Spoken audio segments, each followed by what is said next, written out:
ಹೀರೆಕಾಯಿ ಚಪ್ಪರದವರೆಕಾಯಿ ಸಜ್ಜಿಗೆ ಸ್ವಲ್ಪ ಮಾಡುತ್ತೀಯ ಬೆಳ್ಳನ ನುಗ್ಗೆಕಾಯಿ ಬೆಳ್ಳನ ಬದನೆಕಾಯಿ ಅಕ್ಕಿಯ ರೊಟ್ಟಿ ತಿನ್ನುತ್ತೀಯ ಬೇಡ ಬೇಡ ಕೆಣಕಲ್ಲು ಬೇಡ ತೊಂದ್ರೆಯಾದ್ರೆ ನಿಂದಿಸಬೇಡ ಮೆಚ್ಚಿಕೊಂಡ ಗಂಡೆ ನಿನ್ನ ತೊಂದ್ರೆ ನಂಗೆ ತುಂಬಾ ಚೆನ್ನ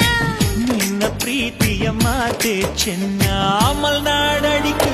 ಮೈಸೂರು ವಿಳದೆಲೆ ಬೆರೆತರೆ ಕೆಂಪು